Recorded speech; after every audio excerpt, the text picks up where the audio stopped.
Hi, welcome to my channel. I talk about knitting, crochet, ADHD, books, some other things, and today I want to talk about the fact that this is not a drill. There is going to be a competitive reality TV show about knitting. It's going to be hosted by Tom Daley, and um, it's going to be called Game of Wool.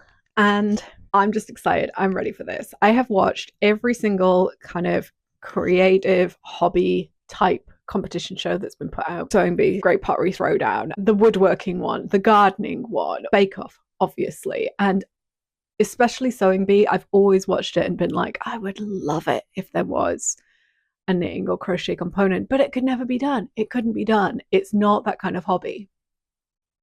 But maybe it can be done. I'm super excited about this, and I'm like, let's speculate about how it could work, what could be involved. I'm going to go through the application form for it, and see what I can glean from the questions they're asking and stuff. I don't think I'm going to apply. I kind of want to, but first of all, it's mainly knitting, which is not. I'm like definitely stronger with crochet. Like crochet, I feel like I could keep up a bit more than knitting, and also I want to get a flavour for what's involved, what are the kind of challenges like, what are the kind of skills you need. But yeah, okay, so I'm gonna open up the website and let's have a look at it all. First line: wool is officially cool and we're looking for Britain's best knitters to apply. I get there's that whole stigma around knitting is for grannies, everything, and there's all these kind of like ageist kind of like connotations that get connected to it, but it's like I don't think a pottery reality TV show or a baking reality TV show would need to be prefaced with clay is cool, ingredients are cool. You know, it's like, what do you mean wool is cool? And then like nothing to back that up either. It's just I feel like they don't need to. Knitting and crafting is already popular enough. People don't need to be told wool is cool. But this is so nitpicky. I promise I'm not going to be like this all the way through. Are you a passionate hand knitter and crocheter? So this is the first time that crochet has been mentioned. We're on the hunt for skilled individuals of all ages and backgrounds to become our first knitting champion. So this is it already. It's like they've mentioned crochet, but it's all about the knitting. And I feel like I could be wrong, but I don't think that they actually need to talk about crochet unless it's actually a meaningful component. But maybe as I read through, I will see more. And maybe I'll get maybe there'll be questions where it's clear they are actually looking for crocheters as well. At the minute, my assumption is that you could get through this just as a knitter who can maybe do like a chain in crochet, but we'll see. In Game of Wool, talented amateurs will show off their skills in ambitious solo and team challenges. Love the idea of a team challenge because then you could actually create something pretty cool. Because like that's the big question for me is like, how on earth, how is anyone going to produce anything? You know, like, what is everyone just going to get RSI? Like, is everyone going to be frantically knitting like yoke jumpers for a weekend? Are we going to be like knitting full time? So the idea of a team challenge, like the closest I've ever got to working on a collaborative fiber arts things, probably like yarn bombing or something. But yeah, I think that could be really, really interesting and really cool. Tackling larger than life projects that test creativity and technique. Whether you're super confident or still perfecting your craft, this is your chance to shine. Successful applicants must be able to commit to up to 8 weeks of filming. So in my head, I'm assuming that's like the Bake Off model of you travel somewhere for a weekend, film over the weekend, but maybe it is 8 whole weeks. Maybe this is like the Big Brother house, but everyone's knitting or something. And like, you can't have people taking what they're working on home with them. But I think even the most skilled knitter would be challenged to knit like a vaguely impressive scarf in a day. Although that probably is going to be the type of challenge, isn't it? It's going to be like, okay, this time we're knitting hats with this technique, or this time we're knitting scarves with this technique. But you would get people who would just get someone else to do it for them, I'm sure. And what they're going to do, like monitor people? I don't know. I'm so intrigued to see how this goes and what they're going to do. So get your needles at the ready, apply today, and let's get knitting. Once again, no mention of crochet, but crochet has been mentioned, so I'm just like, what's going on? Okay, so apparently the Game of Wool is a working title. Brand new competition series to Channel 4 aimed at finding our first knitting champion. This series celebrates the joy and artistry of knitting, and we want you to be part of the fun. Our closing date, application form is quite long because we want to get to know you and your passion for knitting, so here are some tips on how best to fill it in. And then it's like, share your passion, honesty. Okay, knitting and crocheting. The challenges in this competition will involve both hand knitting and crocheting. Successful applicants must have a reasonable level of skill at both disciplines or are able to pick up skills quickly. This application form refers to knitting as an umbrella form. Okay, why not refer to fiber arts then? Which I know also covers things like embroidery, like tapestry, sewing, things like that. But I'm like, why is knitting the umbrella term? Why not call it yarn arts or something? I don't know. I just feel like crochet is separate. But I do both. So far I'm qualified. I encourage you to submit early. Okay, I filled in all of my email address, phone number, etc., etc.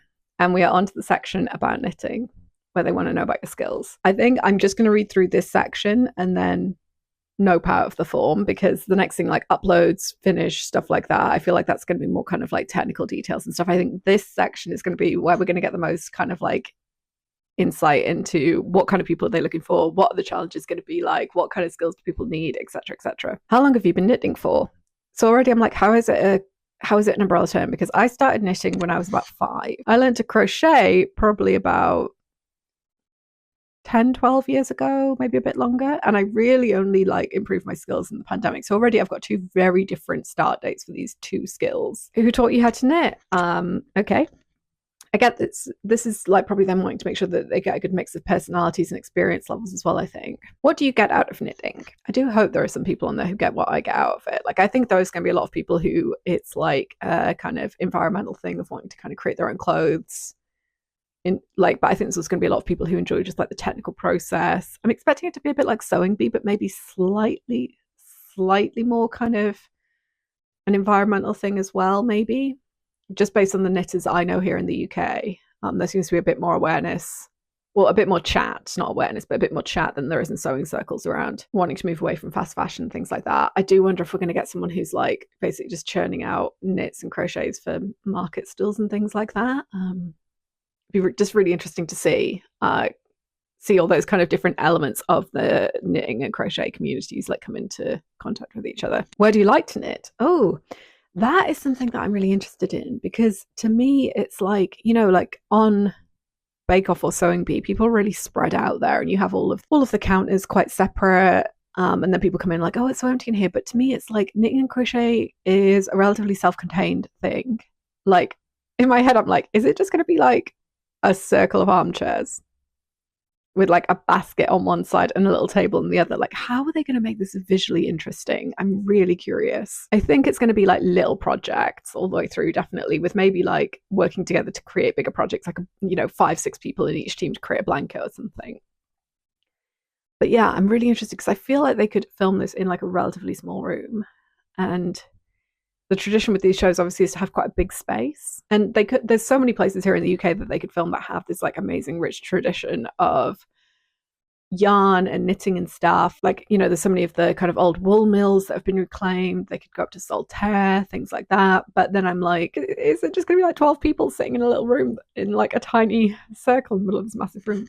I don't know. How would you describe your level of skill? I'm presuming this is going to be very much around, they're going to want that combination of people who've been doing it all their life, people who just like, I just started a year ago, that kind of thing. And also people who, you don't want to get like 7 really amazing knitters and then everyone gets knocked, like these amazing people are getting knocked out and stuff. So I imagine they want to have some people who aren't as good to kind of go out in the early weeks. That would be me if I was to apply. How would a friend or family member describe your level of skill? That is such a good question, because I feel I've never been tempted to even look at the application form for another competition show.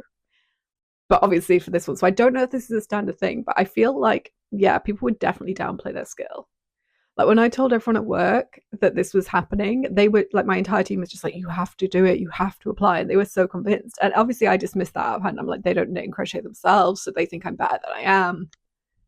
But I bet like you'll get people who are like amazingly talented just being like, yeah, I'm kind of average. And it's like, then you need a friend or family member to be like, no, she's really fucking awesome. Oh, this is going to be so interesting. Okay, so we're getting up to the point of like, which of the following skills do you have? And out of 5, how skilled are you? 5 being the most skilled and 1 being the least skilled. So I'm so intrigued. I think this is where it's going to come through. I'll either be revealed as being a salty little gremlin for being all like, you can't say knitting is an umbrella term for knitting and crochet. They're not going to take crochet seriously because they will have crochet skills listed. Or I will be validated, or my kind of saltiness will be validated, and we'll find out they're not actually asking about crochet skills. I have not looked at this form before, by the way, so let's see. Following a pattern and understanding instructions and abbreviations. Oh, that in itself, like the last video I made was about how different so many patterns are within knitting and crocheting, I wonder how people are going to be answering that, because to me it's like some patterns I can follow really easily. Some abbreviations I'm just like, yeah, that is in my head forever, and instructions that like that. But there's so many different ways people need to be informed. Like someone could be fantastic at following a video pattern or like visual instructions, but just not be good at the written patterns. I wonder what kind of patterns they're going to get, because it's really not consistent, I think, across knitting and crochet, how patterns are written and how they're created. So knitting from a chart, do we think they mean crocheting from a chart as well? Because knitting from a chart, I've pretty much got down. Crocheting from a chart, I would definitely struggle with more. So once again, I would have two different answers depending on the different skills. Knitting in the round, ooh, not my fave. I can just about do it, but I get those like big old ladders. I do not enjoy the process. I realized the other day I don't enjoy yoke sweaters where it's like you start from the top, because to me that means all of the interesting bit where you're kind of changing things up and it's growing quickly happens at the beginning of the project, and then you just have the end of the project is just like a slog to the bottom. Whereas actually I prefer to kind of start out and just go quite straight with it, and then it's like it's knowing that I'm going to get to the interesting shaping bit at the end of shaping the shoulders and shaping the neckline that kind of keeps me going and keeps me engaged. It's why I like knitting a sleeve if I can cuff up, because then you get the whole shaping of the arm. Anyway, massively off topic, but knitting in the round. Okay. Colourwork, such as striping, Fair Isle stranding, intarsia, colour blocking, slip stitching. Already I'm like, okay, I could give benefit of the doubt and suggest that some of this is also a thing in crochet, like intarsia, colour blocking, but Fair Isle? And it's like, if this was genuinely you also need crochet skills, surely they'd be asking things like Tunisian crochet, mosaic, things like that. I think I would mark myself as like a 2 or 3 for most of these, in that I can do them, and I can do them to a level where I think it's vaguely competent. But yeah, I wonder how everyone else is ranking themselves. Cabling. Ooh, another one that's got very different answers for knitting and crocheting. Like crocheting, I can pretty much cable. Knitting, I would be crying blood on camera with that. I could just about do it, but I would be putting a 1 for cabling. And for lace knitting, oh God, can you imagine if it's lace knitting? People must be allowed their phones. I feel like people must be allowed their phones to look stuff up. I wonder if they're allowed their phones on Sewing Bee. Oh, if you had to go in memorizing all of the different stitches and all of the different abbreviations, like, oof. I think lace knitting is going to be the bake-off equivalent of pastry week, where it's like everyone has very strong mixed feelings about it. The person who's really good at lace knitting is like putting massive pressure on themselves. Everyone else is like, oh, I'm really not good at pastry. Shaping, increasing and decreasing, yep, can do. Complex stitch patterns. I mean, to me, complex stitch patterns immediately is like lace knitting, but they've already mentioned that. Would that be like, no, I was going to say, would that be like crocheting doilies and stuff, but then that's lace as well. I wonder what they mean by that. Knitting a garment. Yeah, if the garment is mainly squares with a very traditional raglan, I can do that. I wonder if they're going to like, are they going to get people to collaborate on knitting a jumper together? But then it's like you've got issues with tension and stuff. Oh, I cannot wait for this to see how they've like solved some of these issues. Writing or adapting patterns. That's interesting, because adapting patterns, I'm immediately like, yes, can do, will do all the time. I'm currently doing the star blanket, the 6-star blanket, because I made a video about it, and like the whole time I was like, these blankets are so cool, I need to do it. And like already I've made like 12 changes. I've made 3 or 4 changes to the pattern just to make it a bit more doable for me. So I feel like that I would be okay, and that I would be okay at like looking at a pattern, working for crochet, I should say. I think I would struggle with knitting, but I would be okay looking at pattern, working out what they're asking me to do, and working out, is that the best way for me to do this to get the effect I need? But writing a pattern, does that mean they're going to get like, you write a pattern and then someone else has to make it? Because that's really interesting, isn't it? Like, would they have like pattern testing? Or, oh, I love that. Okay, finishing. I mean, there's literally like 4 projects on camera right now that I have not technically finished. So, but maybe they mean like the neatness, you know, of like, can you seam okay? Are you good at like blocking, things like that? What type of items do you like to create? Oh my gosh, if they are doing it with actual crochet as well, there's going to be an amigurumi thing, isn't there? What's the most ambitious item you have created? See, I would say it's this thing here in the background of my screen, which is my pride flag, which I'm doing in like lacy crochet, but it is nowhere near finished. But I did also do like a couple of color block vests, which I was like knitted them, which I was quite proud of. So Yeah, I wonder what people are saying. I would love to be able to see the application forms of people from this in a way that I've like, it's never even occurred to me that would be interesting about any of the other reality like competition shows I watch. Who do you knit for? I bet there's going to be someone on there who when they do the kind of like the shot at home, it's them in a jumper with their partner in a matching jumper and the dog in a matching jumper and everything like that. Do you always knit attention squatch? Squatch? Swatch. Oh, I'm still not on board with the whole knit for umbrella term here because I do not crochet attention swatch, but I always knit attention swatch if I remember to. Are you confident in correcting errors? Yeah, I feel like that falls under adapting though. Or maybe it's like maybe you'll get given a half completed item and then you have to work out what's gone wrong with it. Have you had any brilliant knitting disasters? I've had a lot of knitting disasters. I don't know if they're brilliant. Like to me, a disaster is like it just didn't go the way you planned it. I wonder what people would say for that. Ooh. Have you ever knitted as part of a team on a shared project? I think that's the bit I'm most excited to see how it goes.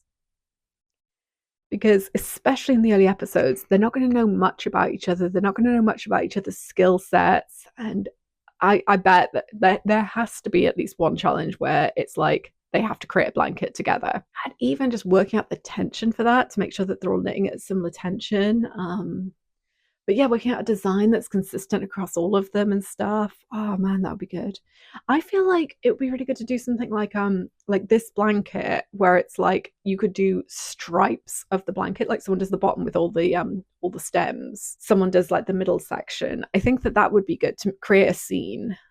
But yeah, there's probably going to be a lot of patchwork as well. Is there anything else you like to do whilst you're knitting? I wonder if that's like just interest or to work out the personalities they're dealing with, or because people will be able to do stuff. Because that's the other thing about how are they going to film this? How are they going to represent everyone working on it? What you get, like I said, it's going to be like a circle of armchairs and people sitting there, but it's like most of us are just staring at Netflix, I presume, or like listening to a podcast. Like they had to ban books from the Big Brother house in the early days because people just bought in books and then it was just really boring for people to watch. And most crafters I know, it's basically like you just disappear into your own little cocoon and just like have your kind of like your media just staring at your hands. It's not like, with other competitions where it's like people are running backward and forward, or this is a really perilous part. It's like, what are you going to say? This is a really perilous part where I like start shaping for the armholes or... Hiya, my microphone died and cut off the end of that speculation, which to be fair, I had pretty much got to the end of the skills question. And I think everything else was more about them trying to make sure they got a good mix of contestants on the show in terms of background and stuff. Overall, these are my thoughts. And I've had even more time to think about this because I went to my craft group on Saturday and obviously I was talking about it loads there and everyone's talking about should I apply, should I not apply, and speculating about how this is going to go. And we did talk a little bit about the fact that Tom Daley is going to host, which I've seen a lot of quite dramatic stuff online around how there is such a trend of men being very successful particularly in knitting, but in crochet as well. And the idea of like there are women who are doing just as much amazing work as them who just do not get the same spotlight and do not get the same attention. Kath Fassett, Stephen West, Tom Daley, all great designers, all come up with interesting and really fantastic ways of using color, but aren't doing anything different to a lot of women who just do not get the same exposure. And the thing is, like, I honestly don't know who would be better to host it, to be honest. Like, if he was a judge, I would be like, wait, hang on, because I mean, we've all seen his floats. Like, they're not... But in terms of a good host for a competition show, and this is something that I think is really, really missed quite a lot, and we're really seeing Alison Hammond do really nicely on Bake Off at the minute, is it's really great to just have enthusiasm from the host. Like, I love the Sewing Bee host, and I love that it's always some random comedian, and Joe Lyce in particular, I was just like, such a gem, love him. You could not get a collection of individuals who appear to be less interested in sewing. Like, maybe they're a bit interested in fashion, but in sewing, no. And it feels like with knitting in particular, we need a host who's going to give the context of what's going on. I think your average person, two different bits of knitting, like this thing and this thing, probably look quite similar. And we do kind of need someone enthusiastic to sort of hype up the knitters and also kind of to explain to the audience like, wow, this is amazing. This is a really complicated technique. I can't do that. How long did it take you to learn that? Like, I think we need that kind of energy, and I'm hopeful that that's what he'll bring. He seems like a very kind of positive person in general, and I think I'm more interested to see who the judges are going to be. You know, it's difficult with gender more so. It's got so many connotations as a woman's craft, and associated with like negative female stereotypes as someone who's kind of fussy or grumpy or older and things like that, that gender is important. And if they've got, I mean, if they do like a pottery throwdown and have 2 male judges, I'm going to be a bit like, what is going on? I think they're going to have designers for the judges, aren't they? But I think it would be cool if they had like kind of what they've managed on other shows, where they have like a traditional knitwear designer who does the very kind of classic stuff, and then they have someone who sits between that classic and the Tom Daley type. Their designs are a bit more playful, a bit more kind of, you know, bright and interesting. I've got like no names in my head right now. They've all gone out of my head for who that could be. But I do think we want someone who represents the more traditional, intricate side of knitting, but also someone who represents a more kind of fun, playful side of knitting, is what I'm trying to say. But yeah, I'm just so intrigued. I'm so intrigued. And I do still technically have my application form out and open and half filled in, and I really want to apply. But I don't want to be the person who goes out in week 2 crying. Like I want to watch the program. I want to get a feel for the challenges, the skills I need. And yeah, I'll probably make a bit more content around it when the show actually starts airing, which I feel like isn't going to be until like September. Like that's the normal time of year for these shows, isn't it? And if they're closing applications in January, they've got auditions and stuff, which I imagine will take a couple of months, and then they've got to film for 8 weeks, and then they've got to edit it. And I think we're looking at autumn, so I'm just so intrigued. And I might try and push my knitting a little bit next year, just with an idea of I want to be able to make along to the different weeks. So if they say that there's a week where, say, the theme is going to be Fair Isle or something, I would like to be at a point where I could like at least do a little Fair Isle swatch while I'm watching. Ah, man, I'm so excited about this. Okay, so what do you think? Normally with my videos, I kind of assume no one ever watches these, and you know, I appreciate everyone who does and who comments, but I assume like they're not really going to be seen, so I don't really bother asking lots of questions because who's going to answer? But I really hope if you've watched this and if you have any opinions or any speculation, please do comment, because I cannot talk enough about this show. Like, I can already tell my partner's sick of hearing about it. My family's sick of hearing about it. I have been on every single thread on Reddit and Facebook speculating about it. My knitting circle yesterday eventually had to move the conversation on. Like, I'm very much still very open to talk about this. I want to hear what you think. I want to hear if you want to apply, if you think you would be a good contestant, where you see the pitfalls of this kind of format. I'm still so hung up on how are they going to film this and how are they going to make this visually interesting. Is everyone just going to get RSI from having to like speed do a load of garments? What are the team challenges going to be like? I want to hear your thoughts. Thank you for watching. Do like, subscribe, and yeah, just do whatever you want. Bye.